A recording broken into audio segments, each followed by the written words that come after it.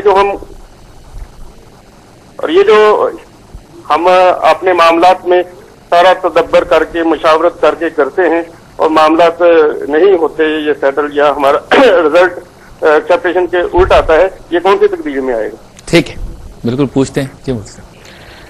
یہ بات بالکل درست ہے کہ انسان کو حالات، معاملات، ان سب چیزوں کو پیش نظر رکھ کر چلنا چاہیے، ان کو نظر انداز نہیں کرنا چاہیے۔ میں تھوڑا سا مثالوں سے بھی یہ بات واضح کرتا چلوں۔ مثلا معراج کا مہینہ ہے، نبی کریم صلی اللہ علیہ وسلم جب معراج کر کے تشریف لائے تھے تو اس وقت کفار نے اعتراض کیا، تو آپ نے اس وقت ان کی سطح کے مطابق جواب عطا فرمایا، ارشاد فرمایا کہ دیکھو میں مسجد بیت المقدس دیکھ کر آیا ہوں۔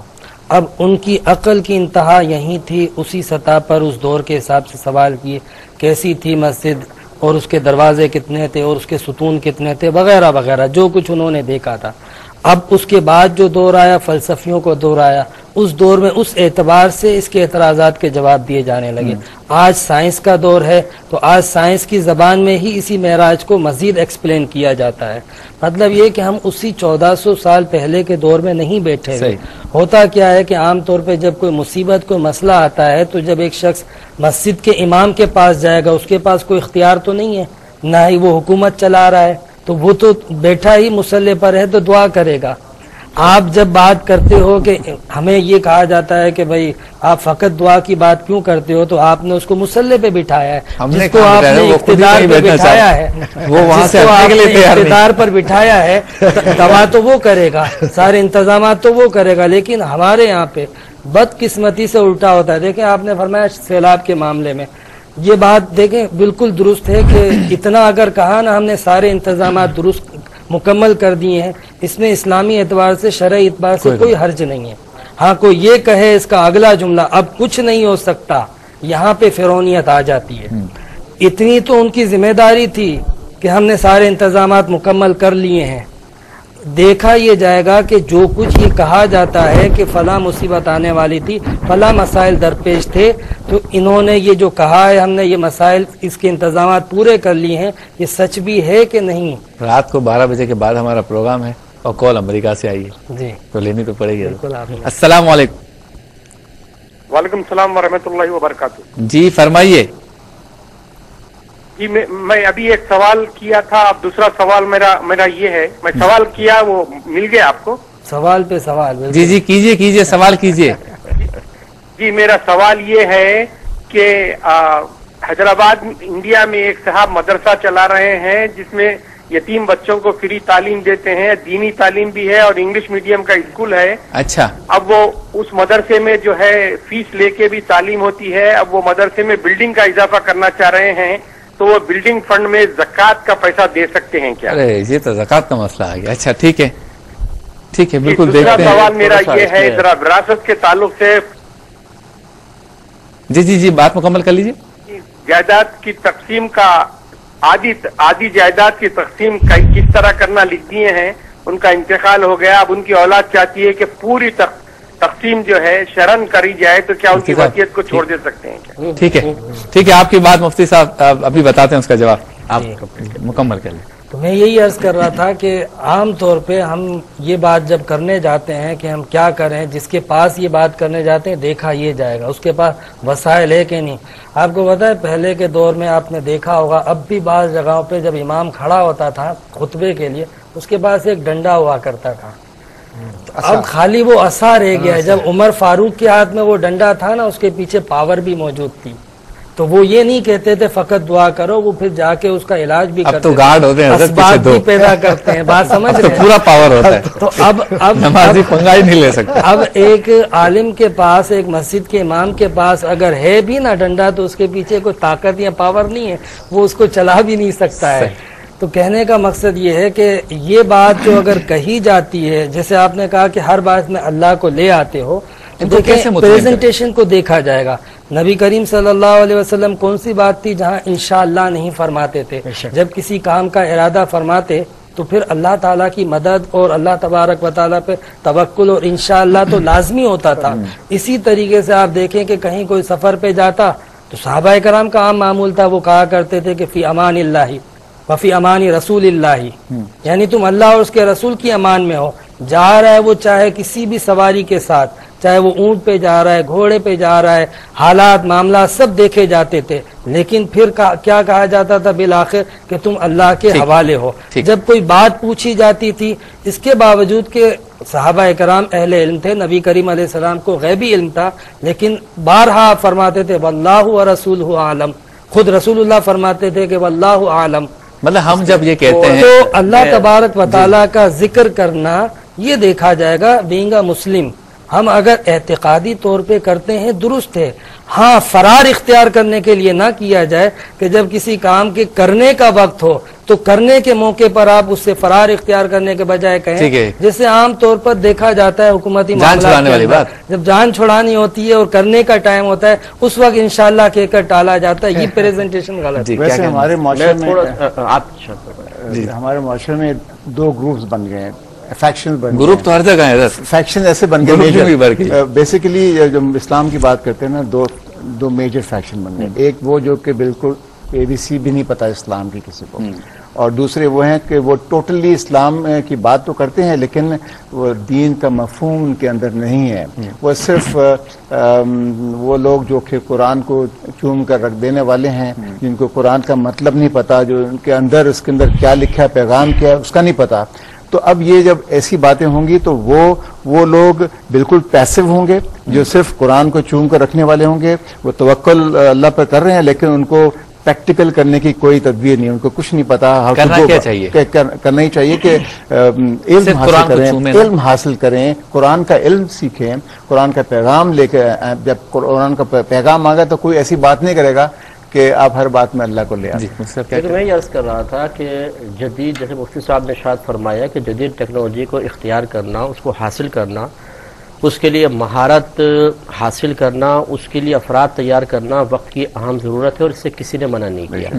نبی کریم صلی اللہ علیہ وسلم نے ہر طریقے کی جنگی تدابیر کو اختیار کیا ہے جو اس موقع کی مناسبت سے تھے، لیکن اس چیز کا انکار کوئی نہیں کر سکتا کہ اللہ تبارک و تعالیٰ کی مدد اور اس کی کارسازی پیچھے خاموش، جس کو خفیہ تدبیر کہتے ہیں، وہ خود بخود عمل کر رہی ہے۔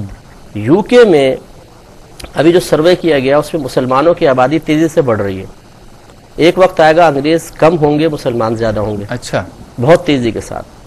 یہاں سے ماشاءاللہ ہمارے ہاں ویسے بھی کثرت اولاد کا بہت ایک ترغیب دی جاتی ہے، نبی کریم صلی اللہ علیہ وسلم نے خود اس کے بارے میں ارشاد فرمایا۔ تو دیکھیں یہ ایک اللہ تبارک و تعالیٰ کی طرف سے خفیہ انتظام ہو رہا ہے، ایک خفیہ تدبیر ہے۔ یہاں سے مسلمانوں کو وہاں پر جانا، وہاں پر توالد و تناسل ہونا، کثرت تعداد کے بعد وہاں کے اہم شعبوں میں سے منسلک ہونا اور آہستہ آہستہ وہ نظام ہاتھ میں آنا۔ یہ نہیں ہے کہ میں اس کو کسی سیاسی رنگ میں کہہ رہا ہوں، لیکن یہ اللہ تبارک و تعالیٰ کی خود بخود امداد پیچھے کار فرما ہے، لیکن اس کو دیکھ کر ترک کوشش نہیں ہونی چاہیے۔ آپ نے یاجوج ماجوج کے بارے میں سنا ہوگا، نبی کریم صلی اللہ علیہ وسلم نے واضح طور پہ ارشاد فرمایا کہ جب وہ قوم نکلے گی تو مسلمان پہاڑ پہ چلے جائیں گے، عیسیٰ علیہ السلام موجود ہوں گے، تمام تدابیر ختم ہو جائیں گی۔ اس وقت عیسیٰ علیہ السلام کی دعا کی برکت سے ان کے گردنوں میں کیڑے پیدا ہوں گے جس سے وہ ہلاک ہوں گے۔ معلوم ہے، دیکھیں اللہ تعالیٰ کی تدبیر ہے پیچھے، تو کوشش بھی ہونی چاہیے، لیکن اللہ تبارک و تعالیٰ پہلے کیا ہوا مفتی صاحب، وہ اعتراض دیکھیں، وہ توکل کی تعریف سے سب کچھ ظاہر ہو گیا۔